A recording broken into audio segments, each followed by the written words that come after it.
ونعوذ بالله من شرور أنفسنا وسيئات أعمالنا من يهده الله فلا مضل له ومن يضلل فلا هادي له وأشهد أن لا إله إلا الله وحده لا شريك له وأشهد أن محمدا عبده ورسوله يا أيها الذين آمنوا اتقوا الله حق تقاته ولا تموتن إلا وأنتم مسلمون يا أيها الناس اتقوا ربكم الذي خلقكم من نفس واحدة وخلق منها زوجها وبث منهما رجالا كثيرا ونساء واتقوا الله الذي تساءلون به والأرحام إن الله كان عليكم رقيبا يا أيها الذين آمنوا اتقوا الله حق تقاته ولا تموتن إلا وأنتم مسلمون يا أيها الناس اتقوا ربكم الذي خلقكم من نفس واحدة وخلق منها زوجها وبث منهما رجالا كثيرا ونساء واتقوا الله الذي تساءلون به والأرحام إن الله كان عليكم رقيبا. Amma ba'du, alhamdulillah kita bersyukur pada Allah Subhanahu wa taala pada hari ini, hari Ahad 1 Ramadhan 1443 Hijriah untuk di Negara Kesatuan Republik Indonesia. Saya tidak tahu kalau seandainya di Malaysia sudah tanggal berapa.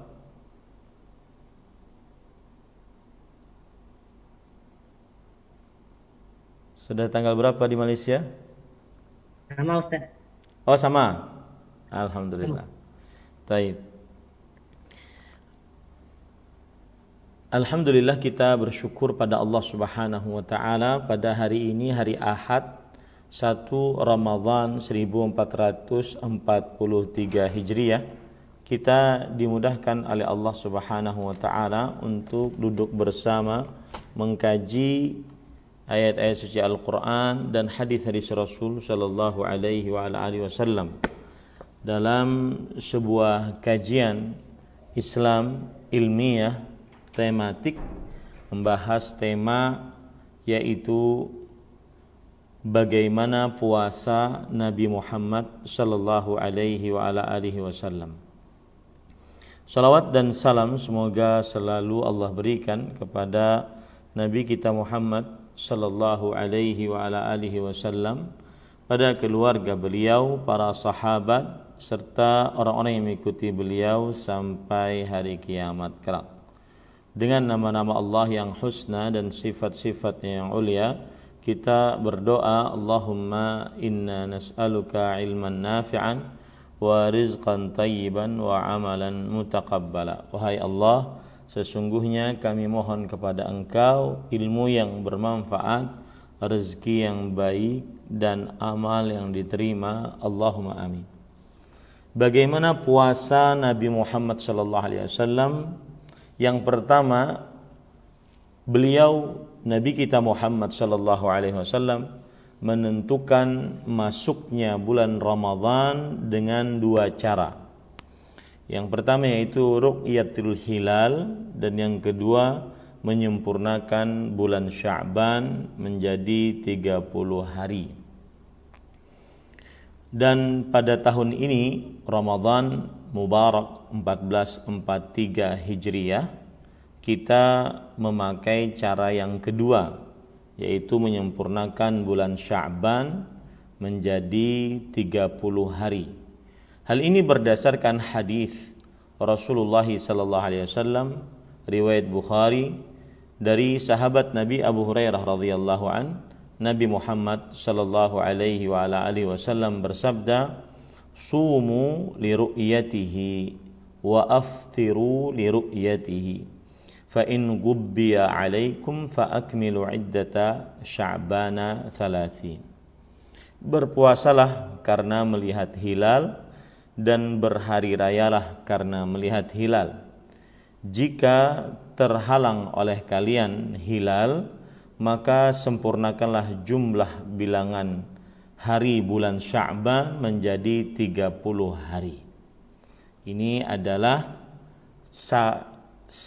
puasa Nabi yang pertama. Caranya yaitu menentukan masuknya bulan dengan 2 cara. Kemudian puasa Nabi yang kedua adalah jika melihat hilal bulan maka beliau membaca doa. Jika melihat hilal bulan maka beliau membaca doa. Doa yang dibaca yaitu hadis riwayat Imam Tirmidzi dari sahabat Nabi Talhah bin Ubaidillah bahwa anna Nabiy sallallahu alaihi wa ala alihi wasallam kana idza ra'a al-hilala qala Allahumma ahillahu alaina bil yumni wal iman was salamati wal islam rabbi wa rabbukallah. Adalah Nabi Muhammad sallallahu alaihi wasallam jika melihat hilal yaitu awal bulan Sya'ban, awal bulan maksud saya, maka beliau berdoa, ya Allah, masukkanlah bulan tersebut ke dalam diri kami dalam keadaan penuh kenyamanan dan keimanan, penuh keselamatan dan keislaman. Tuhanku dan Tuhanmu wahai bulan adalah Allah. Ini adalah cara yang kedua dari puasanya Nabi Muhammad sallallahu alaihi wa ala alihi wasallam. Kemudian cara yang ketiga yaitu Nabi Muhammad sallallahu alaihi wa ala alihi wasallam beliau memberikan kabar gembira kepada para sahabatnya radhiyallahu anhum. Memberikan kabar gembira kepada para sahabatnya radhiyallahu anhum tentang datangnya bulan Ramadan ini. Beliau bersabda dalam hadis riwayat Imam An-Nasa'i, "Atakum Ramadan syahrun mubarak." Telah datang kepada kalian Ramadan, bulan yang penuh dengan berkah. Faradallahu azza wa jalla alaikum siyamah. Yang artinya Allah azza wa jalla telah mewajibkan atas kalian berpuasa padanya. Ini bukti bahwasanya Rasulullah sallallahu alaihi wasallam memberikan kabar gembira kepada para sahabatnya tentang datangnya bulan Ramadan. Maka kita di zaman media sosial yang sangat luar biasa, kita kabarkan kepada kaum muslimin tentang datangnya bulan Ramadan pada saat sekarang ini. Kita kabarkan kepada kaum muslimin datangnya bulan Ramadan pada saat sekarang ini. Sehingga kita bergembira dengan datangnya bulan Ramadan dan dunia diisi dengan datangnya bulan Ramadan ini. Bergembira, bersukacita dengan datangnya bulan Ramadan. Itu cara yang ketiga. Kemudian cara yang keempat, beliau Nabi kita Muhammad sallallahu alaihi wasallam berniat di malam hari, berniat puasa di malam hari. Hal ini berdasarkan hadis riwayat Imam Abu Daud bahwa Rasulullah sallallahu alaihi wa ala alihi wasallam bersabda, "Man lam yujmi' as-siyama qabla al-fajri fala siyamalah." Barang siapa yang tidak meletakkan niat sebelum subuh maka tidak sah puasanya. Maka tidak sah puasanya. Di dalam riwayat Imam An-Nasa'i, "Man lam yubayyitu siyama qabla al-fajri fala siyama lahu." Barang siapa yang tidak meletakkan niat di malam hari sebelum subuh maka tidak sah puasanya. Ini semua menunjukkan bahwasanya untuk bulan Ramadan maka berniat puasa di malam hari sebelum terbit fajar subuh. Dan untuk permasalahan niat, maka para ulama rahimahumullahu taala menjelaskan bahwa niat tidak diucapkan. Sebagaimana kalau seandainya seorang lagi dalam keadaan ingin berwudu, maka tidak perlu dia mengucapkan niat. Dan ini adalah ijma' para ulama. Dihikayatkan ijma' oleh Imam Ibnu Taimiyah rahimahullahu taala bahwa niat tempatnya di hati dan tidak disyariatkan diucapkan. Dan ini adalah mazhab Imam Maliki, salah satu pendapat dari mazhab Hanafi, dan pendapat yang ditegaskan oleh Imam Ahmad, kemudian juga disebutkan oleh Imam Taimiyah rahimahullah sebagai ijma'. Beliau berkata dalam kitab Majmu'ul Fatawa, niyatut taharati min wudu'in aw ghuslin aw tayammumin was salati was siyami wal haji was zakati wal kaffarati wa ghairi dhalika minal ibadat la taftakiru ila nutqil lisan bittifaqi a'immatil islam balin niyatu mahalluha al-qalbu dunal lisani bittifaqihim. Niat bersuci dari wudu atau mandi atau bertayamum dan sholat, puasa, haji, zakat dan pembayaran kafarat dan lain-lainnya dari ibadah-ibadah tidak memerlukan untuk mengucapkan dengan lisan. Hal ini dengan kesepakatan imam-imam dalam agama Islam.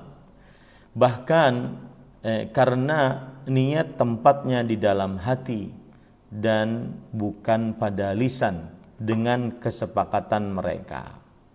Begitu juga di dalam kitab Mukhtasar Al-Fatawa Al-Misriyah, Imam Ibnu Taimiyah rahimahullah berkata, mahallun niyati al-qalbu bittifaqil a'immatil arba'ati wa ghairihim illa ba'dal mutaakhirin aujabat talaffudha biha wa huwa masbuqun bil ijma'.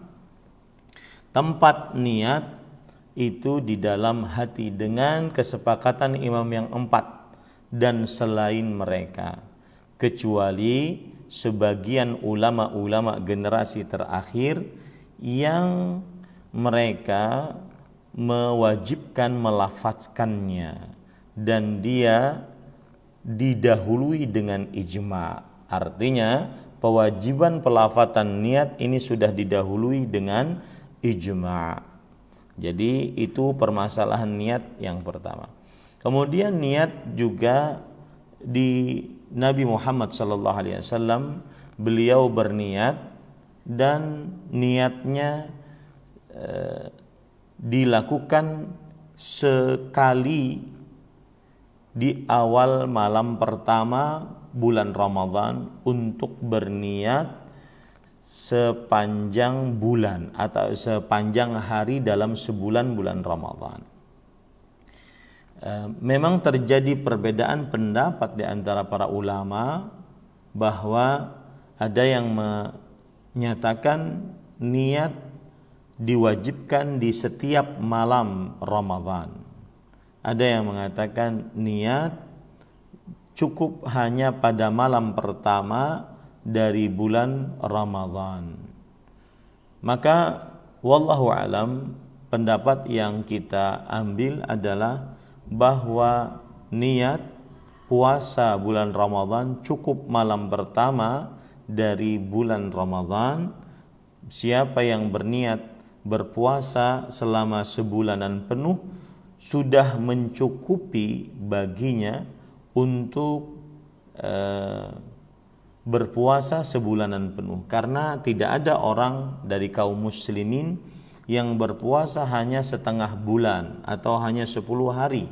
Senantiasa orang berpuasa bulan Ramadan sebulanan penuh. Maka mencukupkan niat satu malam pertama dari bulan Ramadan seluruhnya.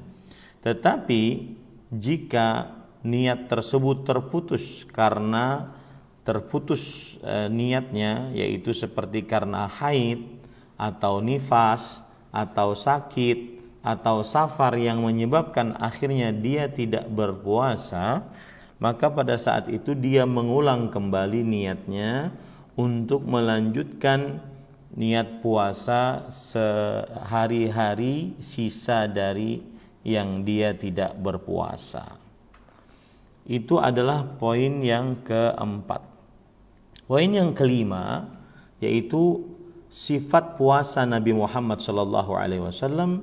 Beliau makan sahur.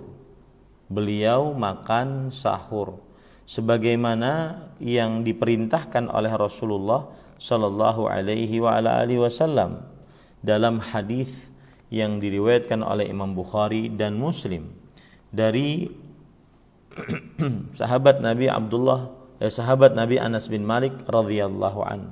Nabi Muhammad sallallahu alaihi wasallam bersabda, "Tasahharu fa inna fis sahuri barakah." Bersahurlah karena sesungguhnya di dalam makanan sahur terdapat berkah. Dan ini juga makan sahur juga dicontohkan oleh Rasulullah sallallahu alaihi wasallam sebagaimana dalam hadis yang diriwayatkan oleh Imam Bukhari dari Anas bin Malik radhiyallahu anhu bahwasanya Zaid ibn Thabit radhiyallahu anhu bercerita annahum tasahharu ma'an Nabi sallallahu alaihi wasallam, bahwasanya mereka bersahur bersama Rasulullah sallallahu alaihi wasallam. Jadi bersahur adalah perintah langsung dari mulut Rasul sallallahu alaihi wasallam. Kemudian yang kedua, perbuatan Rasulullah sallallahu alaihi wasallam. Dan para ulama rahimahumullahu taala menyatakan bahwa secara hukum fikih bersahur hukumnya adalah sunnah muakkadah. Sunnah muakkadah. Dan ini adalah ijma' para ulama. Bersahur bukan wajib tetapi sunnah. Artinya jika ada orang yang berpuasa kemudian tidak bersahur maka puasanya sah. Jika ada orang berpuasa tidak bersahur maka puasanya sah. Hal ini berdasarkan beberapa sebab. Di antaranya ijma' yang dinukil oleh Al-Hafidh Ibnu Hajar Al-Asqalani rahimahullahu ta'ala, bahwa beliau berkata al-ijma'u ala nadabis sahuri wa istihbabih, yang artinya para ulama berijma' atas sunnahnya bersahur dan dianjurkannya bersahur, jadi tidak wajib. Sebab yang lain yang menunjukkan bahwasanya bersahur adalah ijma', yaitu Nabi Muhammad SAW pernah berpuasa tanpa bersahur. Ini menunjukkan sunnah. Kalau seandainya wajib, niscaya Rasul SAW akan bersahur.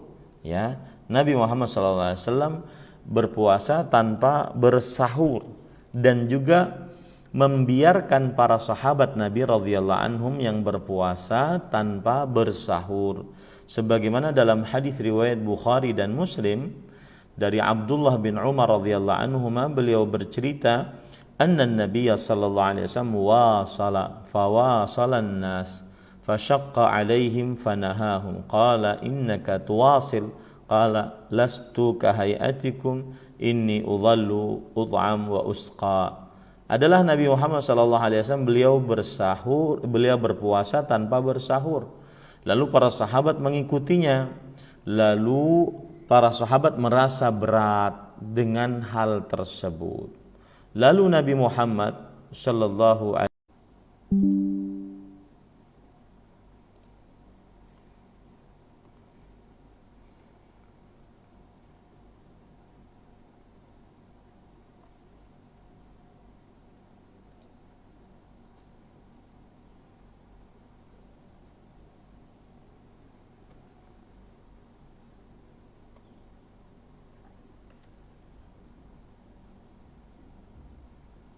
Ya, kita lanjutkan. Taib. Kemudian ahibati fillah, afanillah wa iyyakum, kaum muslimin yang saya cintai karena Allah, semoga Allah Subhanahu wa taala selalu memberikan afiat kepada kita di dunia dan di akhirat. Kemudian termasuk hal yang patut diketahui tentang bersahur adalah bahwa Rasulullah sallallahu alaihi wasallam mengatakan makan sahur adalah berkah. Makan sahur adalah berkah. Dalam hadis yang diriwayatkan oleh Imam Muslim dan Bukhari, tasahharu fa inna fis sahuri barakah. Bersahurlah, sesungguhnya di dalam bersahur terdapat berkah. Bersahurlah, sesungguhnya di dalam bersahur terdapat berkah. Nah, berkah bersahur banyak, di antaranya yaitu orang yang bersahur berarti dia membedakan puasa dia dengan puasa ahlul kitab. Puasa dia dengan puasa ahlul kitab. Dalam hadis riwayat Imam Muslim dari Amr bin As radhiyallahu anhuma, Rasulullah sallallahu alaihi wa ala alihi wasallam bersabda, "Faslu ma baina siyamina wa siyami ahlil kitab akalatus sahar." Perbedaan antara puasa kita dengan puasa ahlul kitab adalah makan sahur. Kemudian juga keberkahan bersahur, yaitu dalam hadis riwayat Abu Sa'id Al-Khudri radhiyallahu an, "Innallaha 'azza wa jalla wa malaikatahu yusalluna 'alal mutasahhirin." Sesungguhnya Allah Azza wa Jalla dan para malaikatnya bersalawat atas orang-orang yang bersahur. Berarti orang yang bersahur dipuji oleh Allah di hadapan para malaikat, dan orang-orang yang bersahur didoakan oleh para malaikat agar mendapatkan rahmat Allah Subhanahu wa taala. Agar mendapatkan rahmat Allah Subhanahu wa taala. Ini para ikhwan yang dirahmati oleh Allah Subhanahu wa taala. Kemudian tentang bersahur juga masih berkaitan dengan bersahur, yaitu yang keenam, bersahurnya Nabi Muhammad sallallahu alaihi wasallam dekat dengan waktu azan. Dekat dengan waktu azan. Sebagaimana hadis riwayat Bukhari dan Muslim, yaitu Rasulullah sallallahu alaihi wasallam bersabda, Rasul sallallahu alaihi wasallam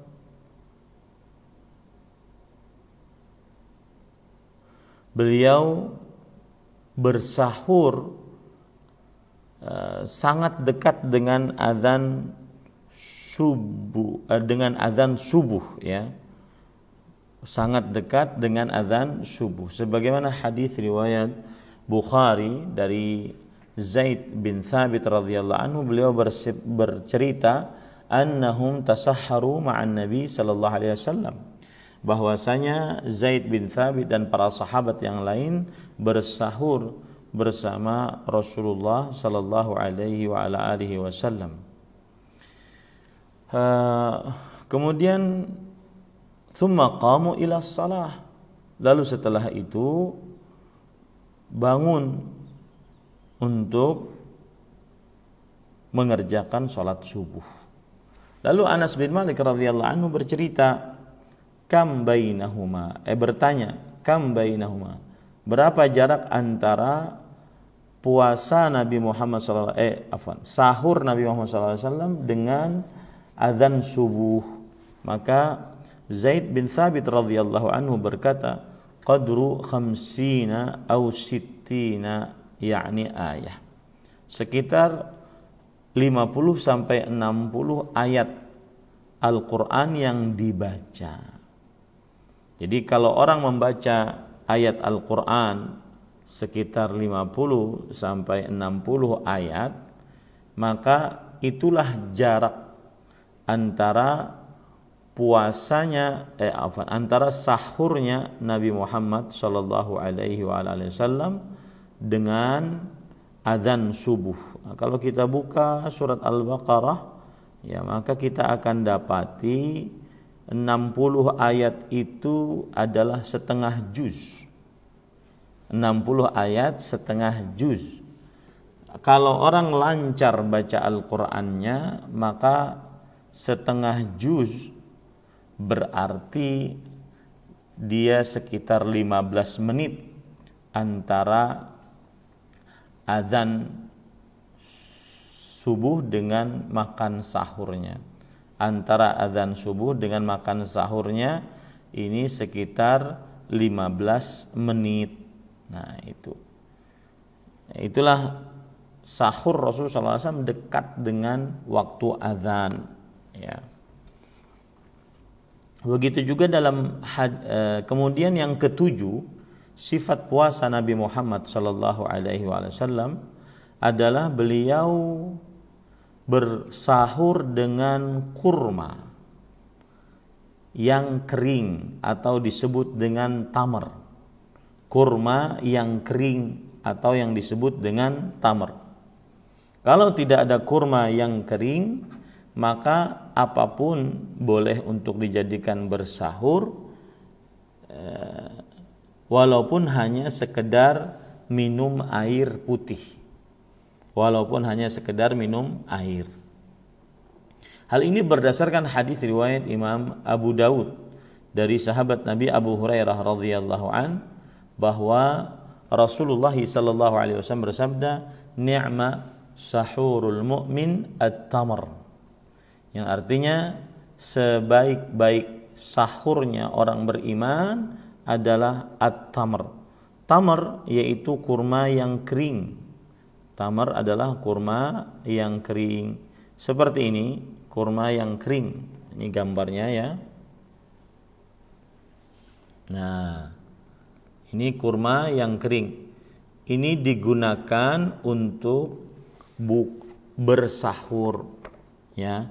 Dan berdasarkan beberapa penelitian, Rasul Shallallahu Alaihi Wasallam memilih itu sebagai makanan untuk bersahur karena kurma kering lebih lama diolah oleh perut kita sehingga masih menahan lapar sampai siang, sehingga masih bisa menahan lapar sampai siang. Taib. Kalau tidak ada kurma tamar, maka pada saat itu apapun yang bisa digunakan untuk bersahur dari makanan dan minuman tidak mengapa, walau hanya sekedar minum air. Dalam hadis riwayat Imam Ahmad dari Abu Sa'id Al-Khudri radhiyallahu an, bahwa Nabi Muhammad sallallahu alaihi wasallam bersabda, "As-sahuru kulluhu barakah, fala tada'uhu." Bersahur seluruhnya adalah berkah, maka janganlah kalian meninggalkannya.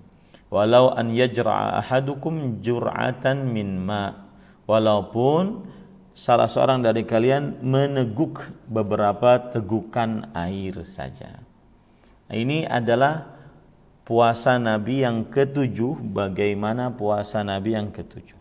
Yang kedelapan yaitu Nabi Muhammad sallallahu alaihi wasallam ketika bulan Ramadan, jika mendapati diri beliau dalam keadaan junub karena berjimak dengan istri, maka beliau tetap berpuasa.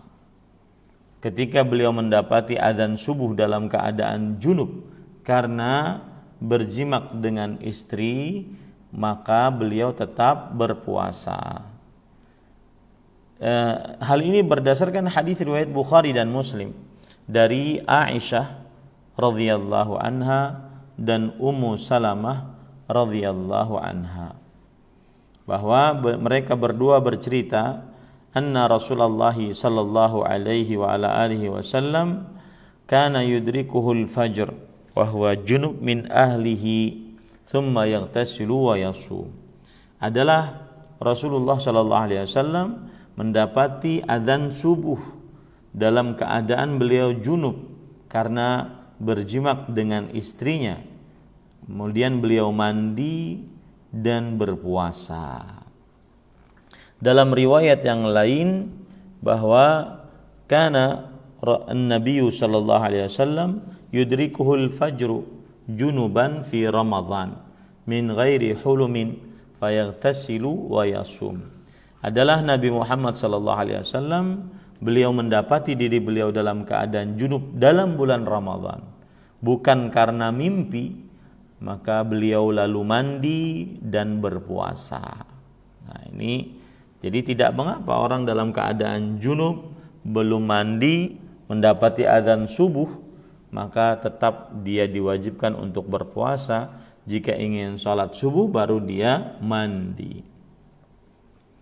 Taib. Kemudian yang ke-9 adalah saat berpuasa maka Nabi Muhammad SAW jika berwudu beliau tetap melakukan madmadah. Madmadah artinya berkumur-kumur, masukkan air ke mulut, atau dan istinsyaq. Istinsyaq artinya memasukkan air ke hidung ketika berwudu saat berpuasa. Tetapi jangan terlalu dalam karena khawatir masuk ke dalam tenggorokan atau khawatir masuk ke dalam lewat lubang hidung, ya. Hal ini berdasarkan hadis riwayat Imam Ahmad dari Luqayd bin Sabrah radhiyallahu an, bahwa beliau bertanya, "Ya Rasulullah, akhbirni 'anil wudu." Wahai Rasulullah, beritahukanlah bagaimana berwudu. Beritahukanlah kepadaku bagaimana berwudu. Maka kemudian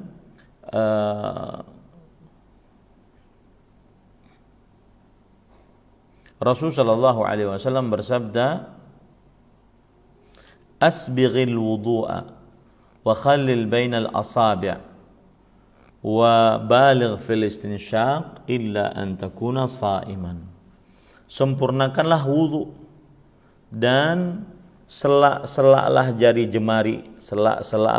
jemari saat berwudu, dan bersungguh-sungguhlah memasukkan air ke hidung kecuali kamu dalam keadaan berpuasa.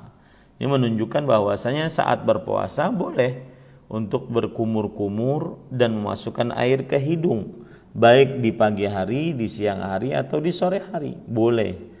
Tetapi jangan terlalu dalam karena dikhawatirkan akan masuk ke dalam lubang hidung yang dalam.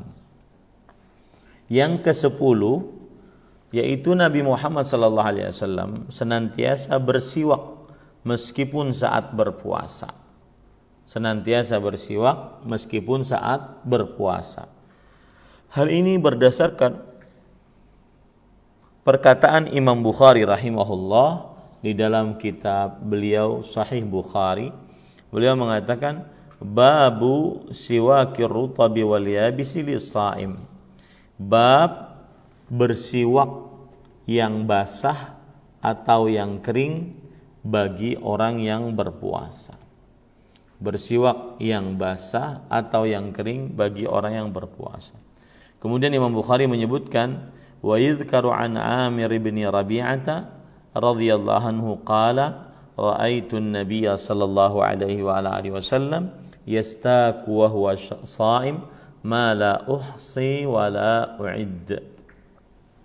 Disebutkan bahwasanya Amir bin Rabi'ah radhiyallahu anhu beliau bercerita, aku pernah melihat Nabi Muhammad sallallahu alaihi wasallam bersiwak dalam keadaan beliau sedang berpuasa dalam jumlah yang sangat banyak, tidak bisa dihitung. Artinya Nabi Muhammad SAW sering kalau sedang berpuasa beliau bersiwak. Kalau sedang berpuasa beliau bersiwak. Ya, ini ahibati fillah, afanillah wa iyyakum.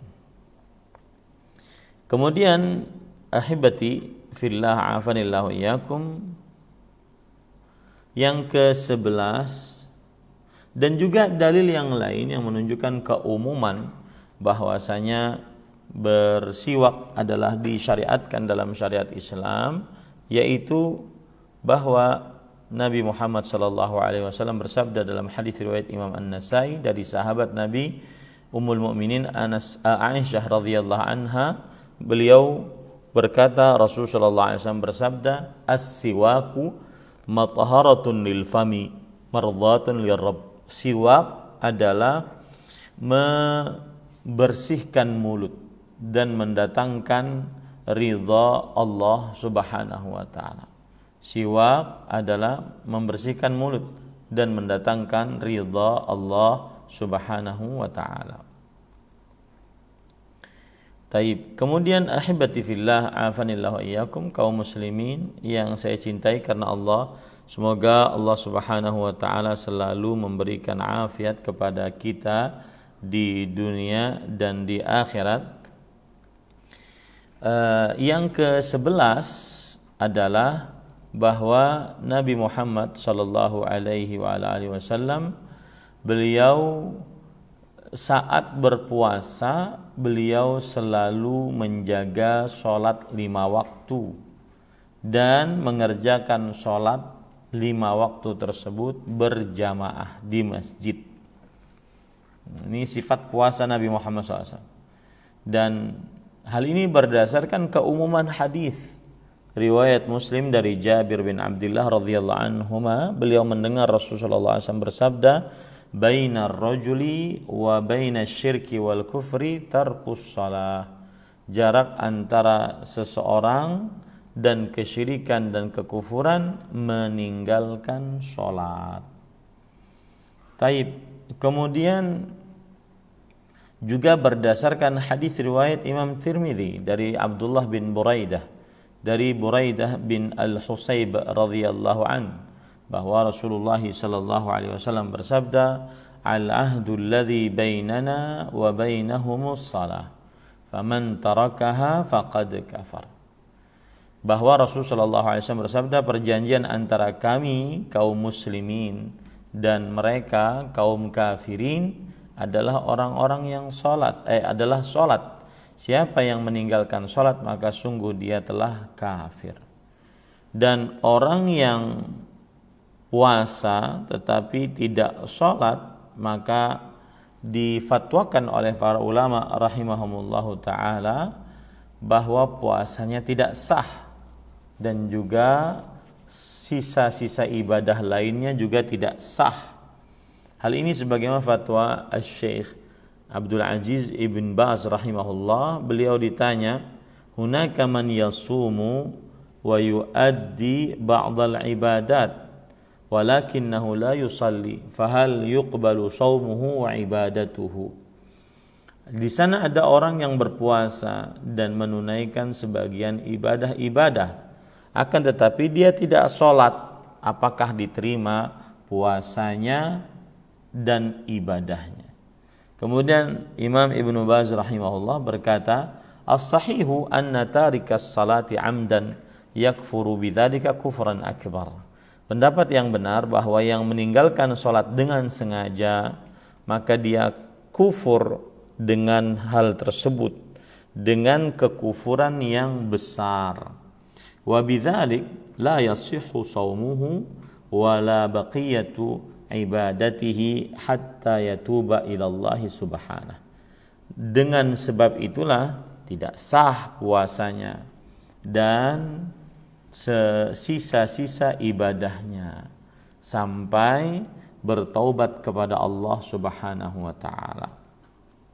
Hal ini berdasarkan surat Al-An'am ayat 88, "Walau asyraku la habita anhum ma kanu ya'malun." Kalau mereka melakukan kesyirikan, sungguh terhapus dari mereka apa yang telah mereka lakukan. Wa ma jaa fi ma'naha minal ayati wal ahadits, dan juga apa yang terdapat semakna dengannya di dalam ayat-ayat yang lain dan hadis-hadis yang banyak. Wa dhahaba jam'un min ahli al-'ilm ila annahu la yakfur bidzalika kufran akbar wa la yabtulu shaumuhu wa la ibadatuhu idza kana muqirran bil wujub. Dan sebagian ulama berpendapat bahwa tidak kufur dengan hal itu kekufuran akbar, dan tidak batal puasanya kalau misalkan dia meninggalkan sholat dan juga ibadah-ibadah lainnya jika dia masih meyakini kewajiban puasa atau kewajiban sholat maksud saya. Walakinnahu taraka as-salata tasahulan wa kasalan, tetapi dia meninggalkan sholat hanya karena malas dan karena meremehkan. Tetapi kata Imam Ibnu Baz rahimahullah, was-sahihu al-qaulul awal, pendapat yang benar adalah pendapat yang pertama, bahwa meninggalkan sholat dengan sengaja kufur dan yang hal itu menyebabkan tidak sah puasanya. Nah, kemudian juga tadi mendirikan sholat berjamaah di masjid. Nah, saya tak tahu nih di Malaysia bagaimana COVID-19, sudah bolehkah untuk berjamaah di masjid? Saf sudah rapat, boleh berjamaah di masjid ya. Alhamdulillah. Berarti bagi laki-laki mulai kembali untuk menyempurnakan sholat 5 waktunya di masjid-masjid. Dan Rasul Shallallahu Alaihi Wasallam tidak memberikan keringanan kepada seorang yang tunanetra, seorang yang buta mata, jauh rumahnya dari Masjid Nabawi, dan dia tidak memiliki penuntun, dan dia antara rumahnya dengan Masjid Nabawi banyak binatang buas. Tetap Nabi Muhammad SAW tidak memberikan keringanan untuk sholat di rumah. Sebagaimana hadis riwayat Muslim dari Abu Hurairah radhiyallahu an, atan Nabiyya sallallahu alaihi wasallam rajulun a'ma. Pernah orang datang kepada Rasul sallallahu alaihi wasallam, seorang yang buta matanya. Lalu orang tersebut berkata, "Ya Rasulullah, innahu laisa li qa'id yaquduni ilal masjid." Wahai Rasulullah, aku tidak memiliki penuntun yang menuntunku ke masjid. Kemudian Rasulullah sallallahu alaihi wasallam meringankan orang tersebut agar orang tersebut sholat di rumah saja. Lalu ketika orang tersebut hendak berpaling, dipanggil oleh Rasul sallallahu alaihi wasallam. Kemudian Rasul sallallahu alaihi wasallam bertanya kepada orang tersebut, "Hal tasma'un nidaa bis shalah?" Apakah engkau mendengar azan yang dikumandangkan untuk sholat? Maka laki-laki ini mengatakan, "Naam, iya wahai Rasulullah." Kemudian Rasulullah SAW mengatakan, "Fa'ajib." Kalau begitu jawablah. Dalam riwayat yang lain ya disebutkan bahwasanya syashi'ud dar, yang artinya rumahnya jauh. Kemudian di akhir hadis Rasulullah SAW bersabda, "La ajidu laka rukhsatan." Aku tidak mendapati keringanan bagimu untuk sholat di dalam rumah. Hadis ini riwayat Imam Abu Daud. Kemudian juga di dalam lafaz yang lain, orang ini berkata, "Ya Rasulullah, inna bil madinati kathratul hawami was siba'." Sesungguhnya di kota Madinah banyak binatang buas. Banyak binatang buas.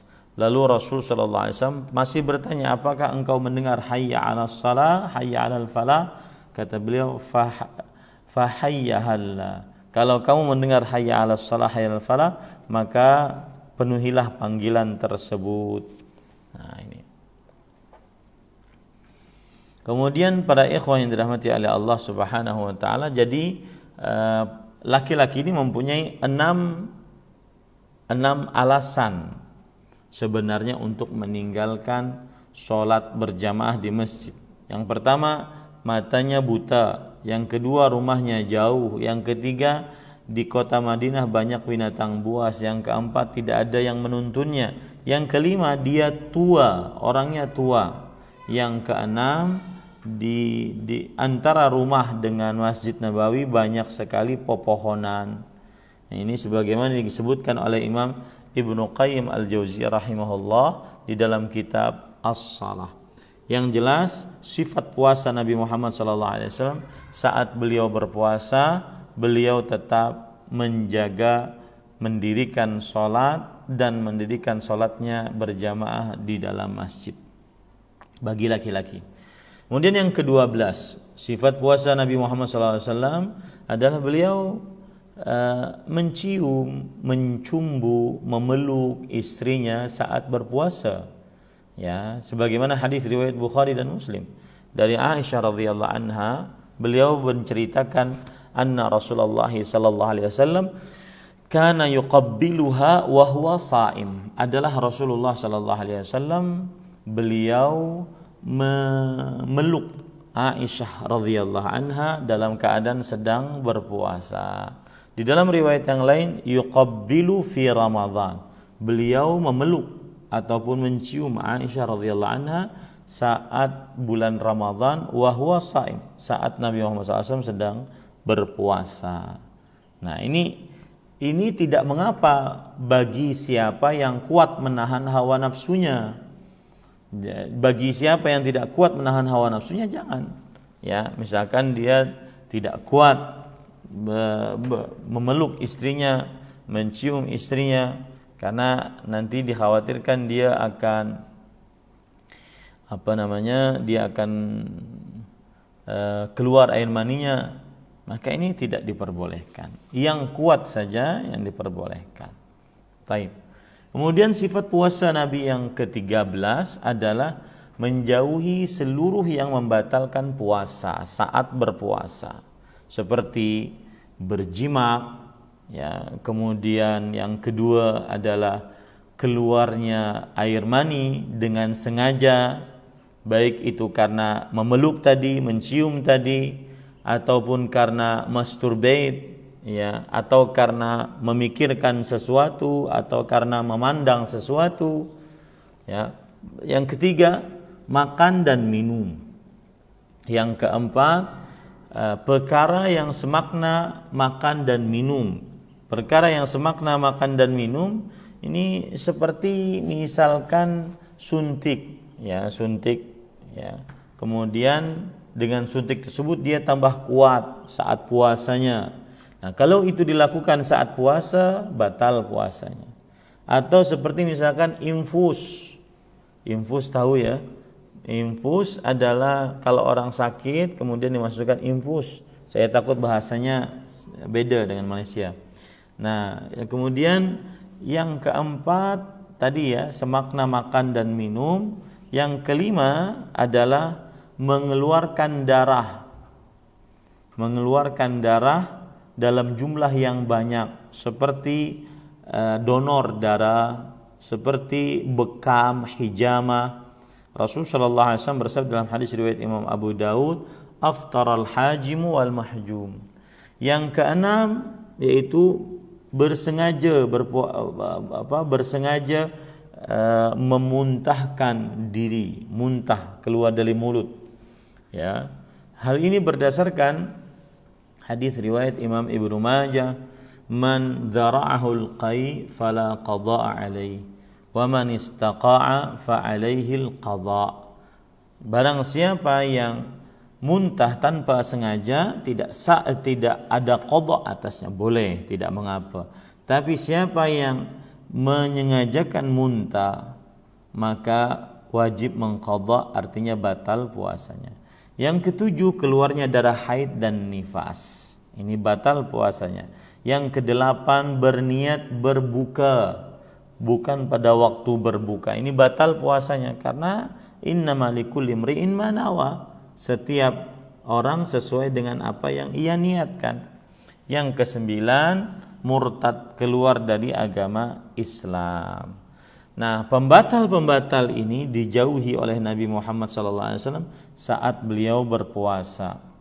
Dan pembatal-pembatal ini akan bisa membatalkan puasa jika memenuhi syarat-syarat. Syarat yang pertama yaitu orang yang berpuasa mengetahui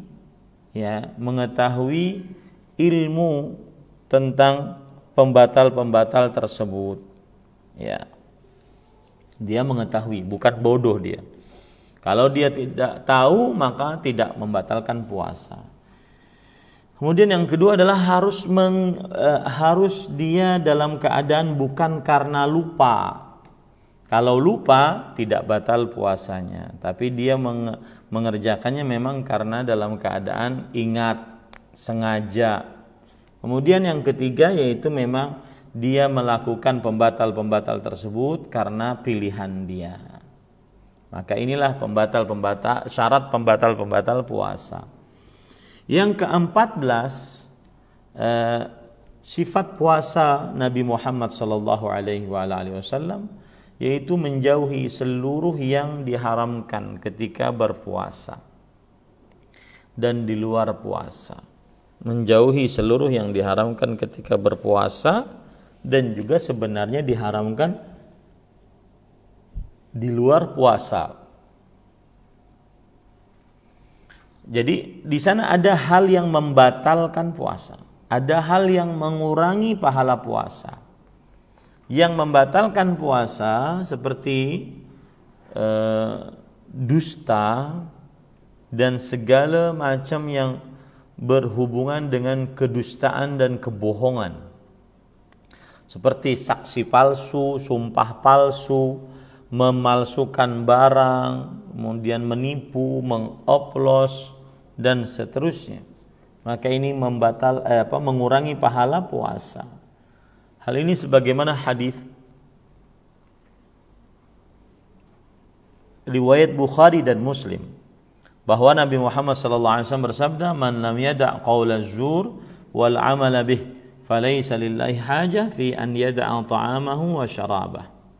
Barang siapa yang tidak meninggalkan perkataan dusta dan perbuatan-perbuatan yang menuju kepada kedustaan, maka Allah tidak memerlukan baginya ia meninggalkan makan dan minum. Dan qaul az-zur di sini adalah al-kadzib, kata Imam Al-Hafidz Ibnu Hajar Al-Asqalani rahimahullahu taala.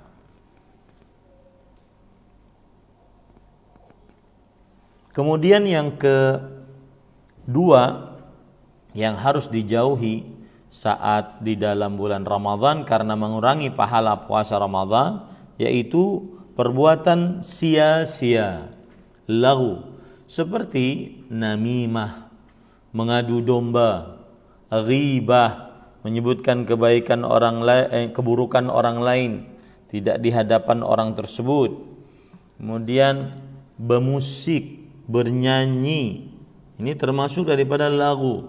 Rasul sallallahu alaihi wasallam bersabda dalam hadis riwayat Imam Ibnu Khuzaimah, "Laisa as-siyamu minal akli wasyurb, innama as-siyamu minal lagwi warrafath." Bukanlah berpuasa itu termasuk menahan makan dan minum saja. Sesungguhnya puasa adalah hakikatnya menahan perbuatan lagu, sia-sia. Nah, kemudian yang ketiga yaitu perbuatan rafath. Rafath adalah al-kalamul fahish, ucapan yang kotor, yang keji, berkaitan dengan syahwat, hubungan laki-laki perempuan, berkaitan dengan tubuh perempuan, berkaitan dengan syahwat terhadap perempuan dan seterusnya.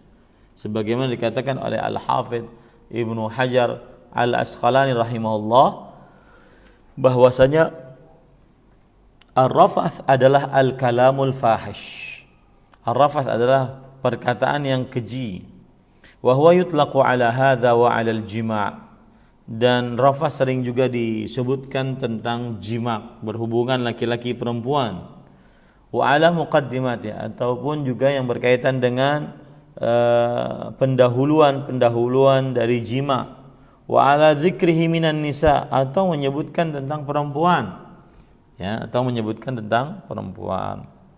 Maka ini termasuk daripada rafath, dan itu jika dilakukan saat orang berpuasa sangat mengurangi pahala puasa. Itu yang ketiga. Yang keempat adalah yaitu mengangkat suara. Sebagaimana hadis Rasul sallallahu alaihi wasallam riwayat Bukhari dan Muslim dari Abu Hurairah radhiyallahu anhu, وإذا كان يوم صوم أحدكم فلا يرفث ولا يصخب fa in sabbahu ahadun aw qatalahu falyaqul inni imru'un sha'im. Jika salah seorang dari kalian berpuasa, maka janganlah dia berlaku rafath. Sudah kita jelaskan tadi ya, apa itu rafath.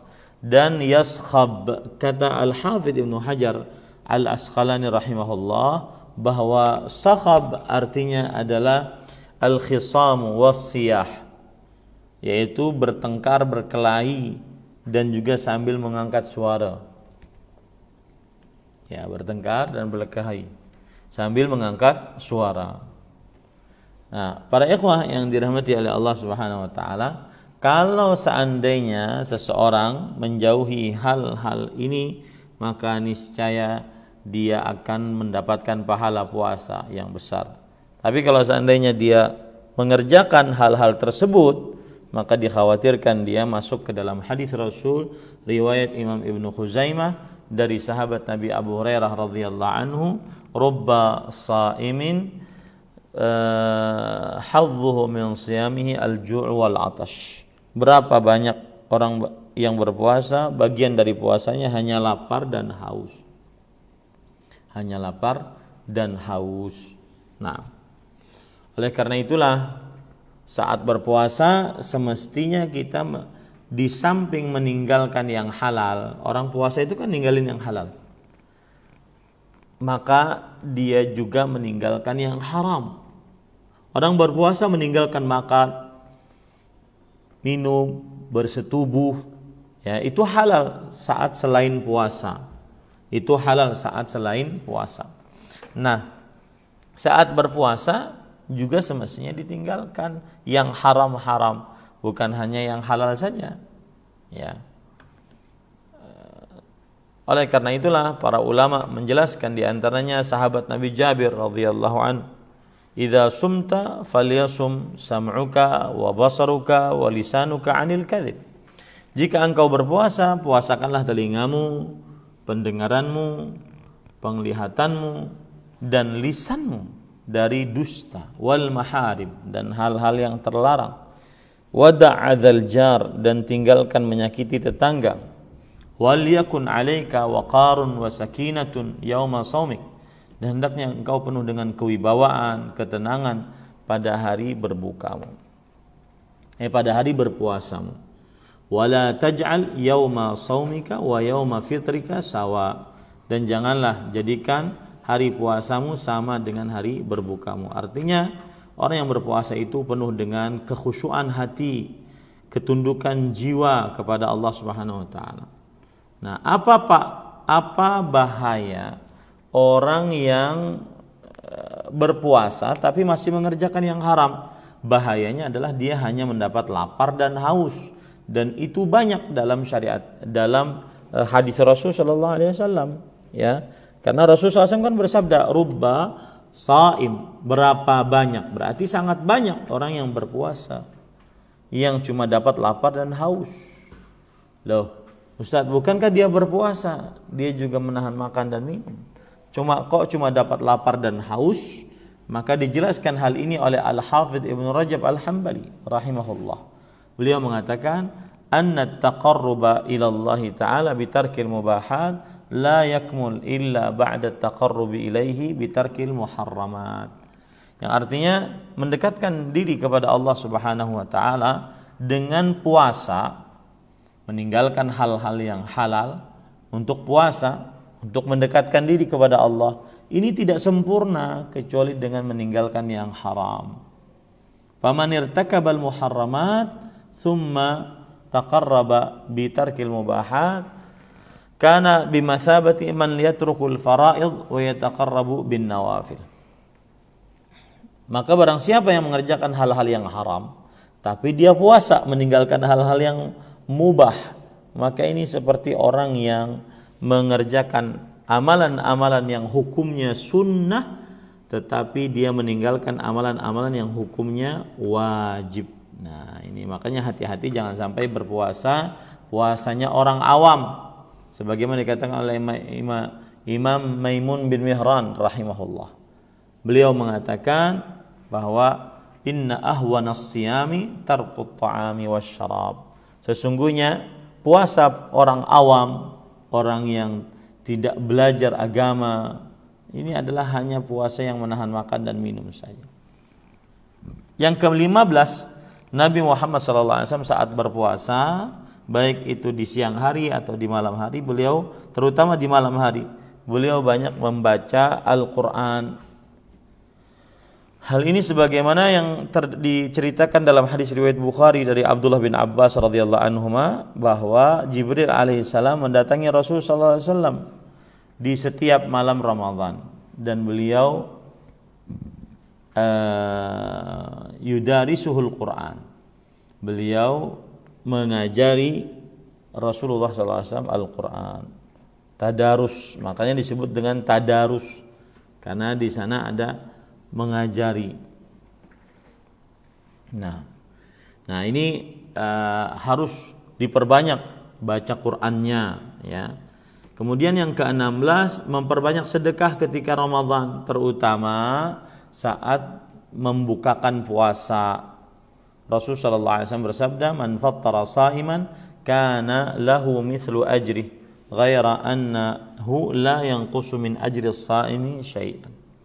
Barang siapa yang membukakan puasa, maka baginya pahala seperti orang yang berpuasa tadi, tanpa mengurangi pahala orang yang berpuasa tadi.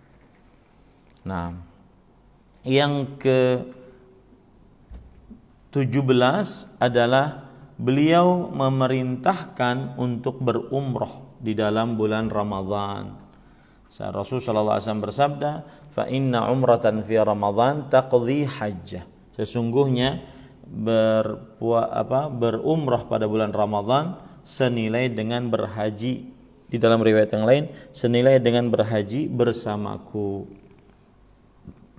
Kemudian Nabi Muhammad SAW yang ke-18, beliau walaupun beliau bersafar, maka beliau juga berpuasa. Kadang beliau berpuasa saat safar, kadang beliau tidak berpuasa saat safar. Ini menunjukkan bahwasanya berpuasa dalam keadaan safar beliau lakukan.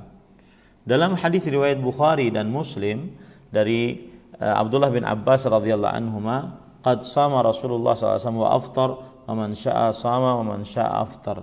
Sungguh Rasul sallallahu alaihi wasallam telah memberikan telah berpuasa dan beliau juga telah berbuka. Maksudnya saat bersafar. Siapa yang ingin berpuasa saat safar silahkan, siapa yang ingin berbuka saat safar dipersilahkan. Yang ke-19, Nabi Muhammad SAW puasanya menyegerakan berbuka. Jadi sudah terbenam matahari, masuk waktu maghrib, beliau segera berbuka, tidak tunda-tunda. Hal ini berdasarkan hadis riwayat Bukhari dan Muslim dari Sahal bin Sa'ad radhiyallahu an, Rasulullah SAW bersabda, "La yazalun nasu bi khair ma'ajjalul fitra." Masih saja orang-orang dalam kebaikan selama menyegerakan berbuka. Dan 21 atau ke-20 Nabi Muhammad SAW berbuka dengan rutab. Rutab itu seperti ini gambarnya. Ya, ini rutab namanya. Jadi kurma yang masih muda, ya, yang masih baru masak, bukan kurma yang kering.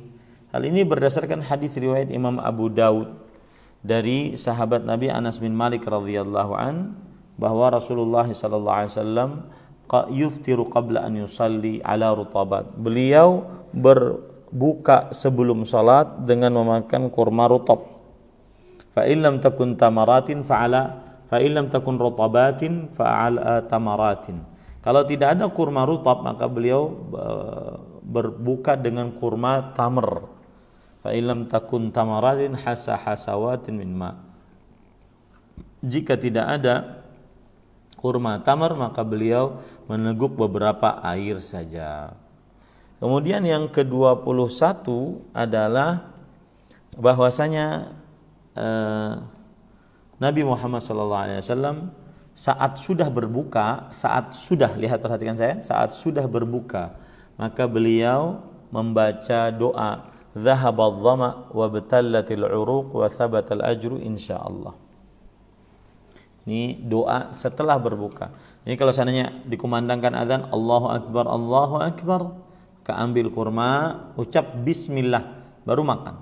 Minum, ucap bismillah baru makan. Itu bacaannya saat berbuka. Nah, sesudah terisi baru orang itu mengucapkan dhahabadh dhama wa batallatil uruq wa thabatal ajru insyaallah.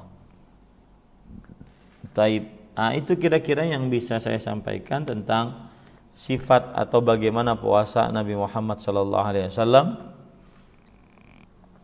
Saya kembalikan acara kepada moderator. Nah. Alhamdulillah, aku lakum jazakumullahu khairan Ustaz atas penjelasan tentang berkaitan dengan bagaimana puasa bagi Nabi sallallahu alaihi wasallam. Semoga kita semua dapat mencontoh puasa Nabi sallallahu alaihi wasallam sehingga kita dapat kesempurnaan pahala puasa. Baik Ustaz, di sini ada beberapa soalan daripada jemaah. Ustaz yang mau baca sendiri ke atau ana pun yang nak membacakan untuk Ustaz? Antum baca. Nah, soalan yang pertama yaitu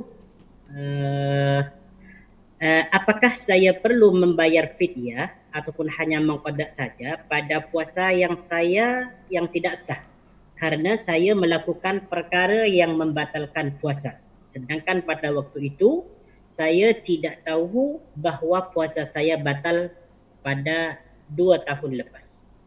Apa batalnya? Kenapa batalnya? Wallahu ta'ala alam, di sini tidak disebutkan Ustaz. Apakah saya perlu membayar fidyah pada puasa yang saya tidak sah karena saya melakukan perkara yang membatalkan puasa, sedangkan pada waktu itu saya tidak tahu bahwa puasa saya batal pada 2 tahun lepas. Jika seorang batal puasanya karena pembatal-pembatal puasa, dia mengerjakan salah satu dari 9 pembatal puasa tersebut, maka dia wajib mengqadha dan bertobat kepada Allah, tidak membayar fidyah. Fidyah hanya dilakukan bagi siapa yang tidak sanggup berpuasa karena sakit kronis, sakit terus-menerus, sulit diharapkan kesembuhannya, atau karena orang tua renta yang tidak sanggup untuk berpuasa. Maka pada saat itu boleh dia membayar fidyah. Tapi kalau seandainya dia batal puasanya, maka dia batal puasanya ini karena pembatal-pembatal puasa ya, maka dia wajib pada saat itu mengqadhanya dan bertobat kepada Allah Subhanahu wa taala. Wallahu a'lam. Naam. Pertanyaan yang kedua yaitu dari Syamila Muhammad Zain, rumah kawan saya disediakan surau tersendiri dan rumah saya juga berdekatan dengan masjid. Jamaah lelaki memilih salat fardu dan sunat di surau. Adakah benar kaidah ini? Maka jawabannya, jika surau tersebut memiliki disolati dan menjadi tempat solat, maka tidak mengapa itu dijadikan sebagai tempat solat berjamaah. Akan tetapi di masjid yang mengumpulkan kaum muslimin lebih utama, karena di sini ada disebutkan rumah kawasan saya disediakan surau tersendiri. Maka berarti ini ada semacam surau kecil di kawasan rumah ada kawasan kecil. Maka tidak mengapa solat di sana solat berjamaah. Ya, tidak mengapa solat di sana solat berjamaah, dan itu dinamakan sebagai solat berjamaah. Wallahu a'lam. Dari Ummu Naima, ahsanallahu ilaikum, barakallahu fikum. Bagaimana kita berinteraksi di antara hadis Rasul sallallahu alaihi wasallam melarang khatam Quran dari 3 hari. Namun banyak contoh dari salaf khatam Al-Quran dalam 1 hari. Nah, perkara ini saya bacakan dari perkataan Imam Nawawi saja jawabannya, biar biar mudah ya. Coba perhatikan Imam Nawawi rahimahullah menjelaskan perkara ini.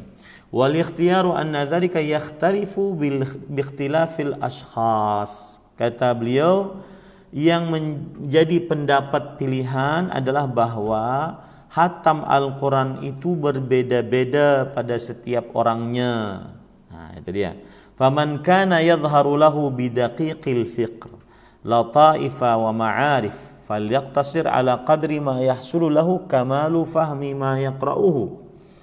Barang siapa yang terlihat pada dirinya ketelitian berfikir, kuat renungan, kuat penemuan-penemuan pada ayat, maka hendaknya dia mencukupkan membaca sebanyak yang tercapai baginya kesempurnaan pemahaman apa yang dia baca. Ya, nah ini.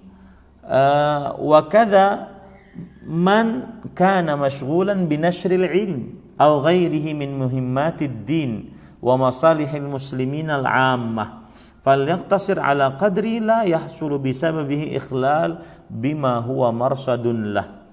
Atau demikian pula yang sibuk dengan penyebaran ilmu seperti para ustadz, ya, para pendakwah, atau hal lain dari kepentingan-kepentingan agama dan kaum muslimin secara umum, maka hendaknya dia mencukupkan bacaan sebanyak yang tidak terjadi dengan sebabnya kelalaian dengan apa yang menjadi tugas utamanya.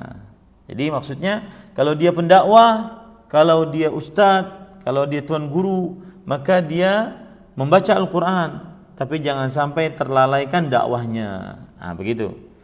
Kemudian wa illam yakun min haula'il madhkurin falyastakthir ma amkanahu min ghairi khurujin ila haddil malal wal hadramah. Nah, adapun jika bukan dari mereka semua yang disebutkan, maka hendaklah dia memperbanyak bacaan sesuai dengan kesanggupannya tanpa keluar dari batas terlalu bosan atau terlalu cepat saat membaca Al-Quran. Nah, ini menunjukkan bahwasanya bagaimanapun di dalam bulan Ramadan disyariatkan memperbanyak khataman Al-Quran.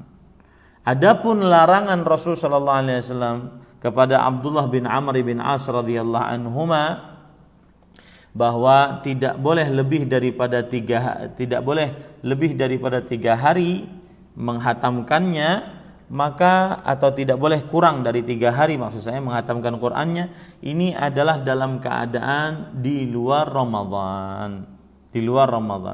Jadi di luar Ramadan paling maksimal 3 hari. Ya, atau bisa sepekan, 1 pekan, 7 hari. Dan yang paling bagus sebulan. Setiap bulan dia khatam. Nah, ini wallahu alam. Naam. Jadi Ummu Naimah lagi, ahsanallahu ilaikum wa baraka fikum, barakallahu fik. Apakah sahih riwayat yang mengatakan Imam Malik rahimahullah meninggalkan majlis di bulan Ramadan untuk memperbanyak bacaan Al-Quran? Ada riwayat yang menunjukkan akan hal itu, akan tetapi saya belum meneliti apakah riwayatnya sahih atau tidak. Tetapi para ikhwan yang dirahmati oleh Allah Subhanahu wa taala, para ulama di antaranya Imam Muslim bin Ubaidillah bin Shihab Az-Zuhri, beliau menyatakan apabila sudah masuk dalam bulan Ramadan, maka beliau mengatakan bahwasanya idza dakhala Ramadan innama huwa syahru tilawatil Quran wa it'amut ta'am. Jika telah masuk bulan Ramadan, maka sesungguhnya dia adalah bulan untuk membaca Al-Quran dan bulan untuk memberi makan kepada orang-orang yang memerlukan. Nah, adapun pengajian para ikhwan yang dirahmati oleh Allah Subhanahu wa taala, maka yang kita lakukan seperti sekarang ini, ya, apakah ini tercela ataukah ini tidak boleh saat bulan Ramadan? Maka jawabannya tidak juga, karena di dalamnya terdapat pengajaran bagi kaum muslimin bagaimana mereka berpuasa sesuai dengan petunjuk Rasul sallallahu alaihi wasallam. Disebutkan di dalam kitab Lataiful Ma'arif bahwasanya Abdul Razzaq berkata, "Kana Sufyan ats-Tsauri idza dakhala Ramadan taraka jami'al ibadah wa aqbala ala qira'atil Qur'an." Adalah Sufyan bin Masruq ats-Tsauri rahimahullah, jika telah masuk dalam bulan Ramadan, beliau meninggalkan seluruh ibadah kecuali kemudian beliau fokus membaca Al-Qur'an. Ya. Memang para ikhwan yang dirahmati oleh Allah Subhanahu wa taala, yang terkenal dari mereka adalah Imam Az-Zuhri, Imam Malik, ya, yaitu Imam Az-Zuhri seorang tabi'i, kemudian Imam Malik seorang tabi'ut tabi'in, tabi'ut tabi'in. Maka bahwasanya mereka meninggalkan majlis di sini. Saya membaca bahwa tidak ada sanad yang menyebutkan akan hal ini, meninggalkan majlis ilmu, kecuali Al-Hafidz Ibnu Rajab Al-Hambali rahimahullahu taala. Ya, kecuali Al-Hafidz Ibnu Rajab Al-Hambali rahimahullahu taala.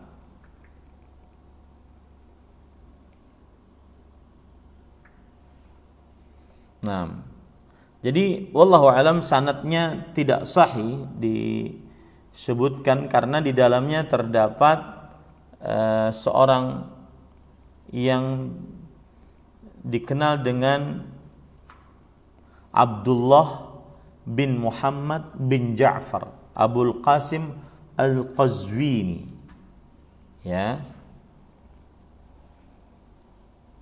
Dan Imam Ibnu Asakir mengatakan, ra'aitu ashabana dha'afuhu ba'da kitabina anhu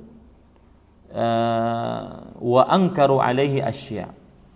Para ulama dari ulama-ulama kita melemahkan riwayat ini dan mengingkari hal tersebut. Jadi wallahu alam para ikhwan yang dirahmati oleh Allah, belum ada dalil bahwa meninggalkan majlis ilmu di bulan Ramadan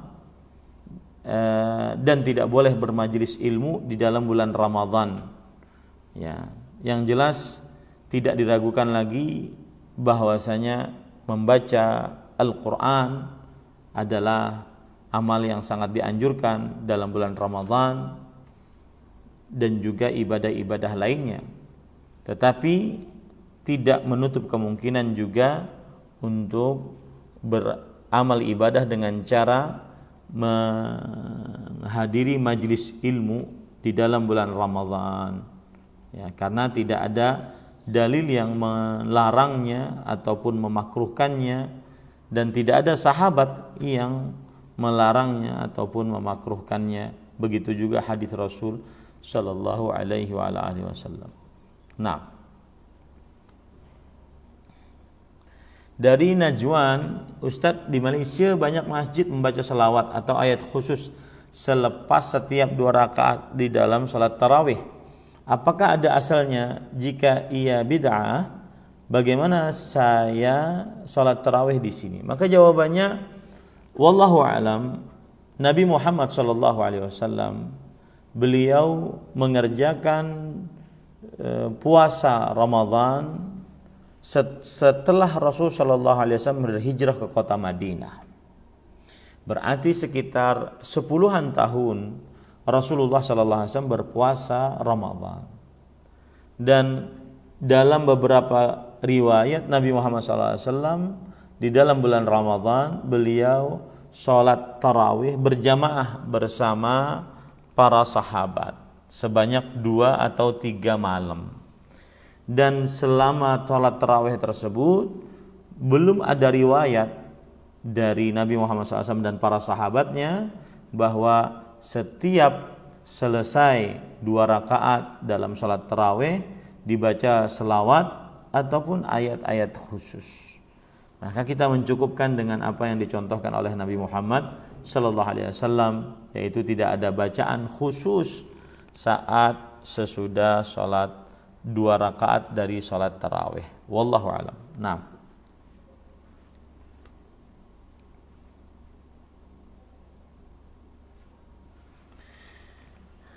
silakan yang lain.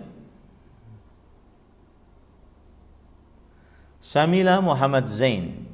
Assalamualaikum Waalaikumsalam warahmatullahi wabarakatuh.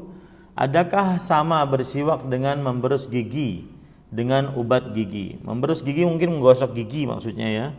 Maka jawabannya, ahibati fillah, afanillah wa iyyakum, kaum muslimin yang saya cintai karena Allah, semoga Allah Subhanahu wa taala selalu memberikan afiat kepada kita di dunia dan di akhirat. Jawabannya adalah sama. Ya, diperbolehkan menggosok atau memberus gigi dengan obat gigi saat berpuasa, baik itu di pagi hari, di siang hari, atau di sore hari. Kenapa? Karena dianalogikan dengan siwak, dikiaskan dengan siwak, yaitu siwak adalah fungsinya membersihkan mulut dan gigi, maka begitu pula sikat gigi fungsinya membersihkan mulut dan gigi. Maka ini tidak mengapa ya. Dan Rasulullah sallallahu alaihi wasallam kana yashtaq wa huwa sha'im, beliau bersiwak saat beliau sedang berpuasa. Wallahu alam. Nah, Merupakan soalan yang terakhir Ustaz. ya, alhamdulillah. Jadi kami sangat berterima kasih karena sudah menyempatkan diri untuk memberikan kuliah di yayasan kami. Aqul lakum jazakumullahu khairan wa barakallahu fikum. Jazakumullahu khairan. Ini yayasan di mana? Di Kuala Lumpur atau di mana? Di Kuala Lumpur Ustaz. Masya Allah. Salam ke kawan-kawan semua di Kuala Lumpur. Nah, insyaallah taala. Baik. Terima kasih Ustaz. Sama-sama. Assalamualaikum. Waalaikumsalam warahmatullahi wabarakatuh.